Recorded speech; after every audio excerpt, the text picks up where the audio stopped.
Hello అండి. నమస్తే.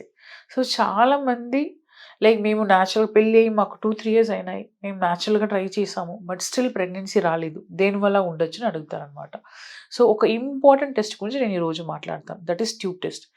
So, tube test అనేది చాలా ఇంపార్టెంట్ అండి. అంటే మీకు ఎగ్ అనేది సైజ్ కరెక్ట్‌గా పెరిగి రిలీజ్ అయితే కూడా మీకు ఫెర్టిలైజేషన్ అంటే ఎగ్ అండ్ స్పెర్మ్ ఫ్యూజ్ అవ్వడం, బేబీ ఫార్మ్ అవ్వడం అదన్నీ ట్యూబ్‌లోనే జరుగుతదనమాట.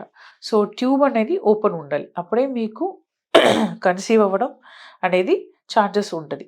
సో, ట్యూబ్ ఓపెన్ ఉందా లేదా అనేది మీరు ఖచ్చితంగా ట్యూబ్ టెస్ట్ చేసుకొని చూసుకోవాలనమాట. సో, చాలామంది ట్యూబ్ టెస్ట్ అంటే భయం పెయిన్ ఉంటది అని చాలామంది దే డోంట్ ప్రిఫర్ అనమాట. యాహ్! ఆబ్వియస్లీ అండి కొంచెం పెయిన్ ఉంటది. But we have a different type of tube test అనమాట. అంటే లాప్రోస్కోపీ ద్వారా మనం ట్యూబ్ ఓపెన్ ఉందా లేదా అని చూసుకోవచ్చు. ఎస్ఐఎస్ యూజువల్‌గా మేము చేసేది అంటే త్రూ అల్ట్రాసౌండ్ హెల్ప్ చేసేది మా ఫెర్టిలిటీ సెంటర్‌లో అన్నీ చేసేది ఎస్ఐఎస్ అనమాట. అండ్ దెన్ నెక్స్ట్ అనేది హెచ్ఎస్‌జీ హిస్టోసాల్ఫింగోగ్రఫీ అది మీరు రేడియాలజీ డిపార్ట్మెంట్‌లో చేసుకోవాలి. సో, దీంట్లో కంపేర్ చేస్తే ఆబ్వియస్లీ లాప్రోస్కోపీ అనేది మీకు ఫుల్ అనస్థీషియా ఇచ్చి చేస్తారు. ఎస్ఐఎస్, హెచ్ఎస్‌జీ ఇవి 2 మనం కంపేర్ చేస్తే ఎస్ఐఎస్ అనే ట్యూబ్ టెస్ట్ అంటే త్రూ అల్ట్రాసౌండ్ ద్వారా మనం చూసే ట్యూబ్ టెస్ట్ అనేది కంపారిటివ్‌లీ మీకు పెయిన్ అనేది తక్కువుంటది. సో, మీకు స్టిల్ నీడ్ ఉంటే వేరే ఆప్షన్ లేకపోతే ఆబ్వియస్లీ మీరు ఎస్ఐఎస్ అనేది మీరు ప్రిఫర్ చేయొచ్చు.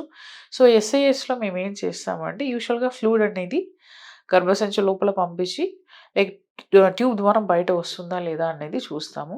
బయట వచ్చింది అనుకోండి ట్యూబ్ అనేది ఓపెన్ ఉంది అని అర్థం అనమాట. అండ్ దెన్ కొన్నిసారి ఏదైనా చిన్న చిన్న బ్లాక్ ఉంటే కూడా త్రూ ఈ ట్యూబ్ టెస్ట్ వల్ల మీకు ఆ బ్లాక్ అనేది రిలీజ్ అవ్వడానికి ఛాన్సెస్ ఉన్నాయి. సో, చాలామంది ట్యూబ్ టెస్ట్ అయిపోయిన తర్వాత నెక్స్ట్ మంత్ స్పాంటేనియస్‌గా కన్సీవ్ అవ్వడానికి కూడా ఛాన్సెస్ ఉన్నాయన్నమాట. సో, నీడ్ ఉంటే ఖచ్చితంగా మీరు ట్యూబ్ టెస్ట్ అనేది చేసుకోవడం చాలా చాలా ఇంపార్టెంట్.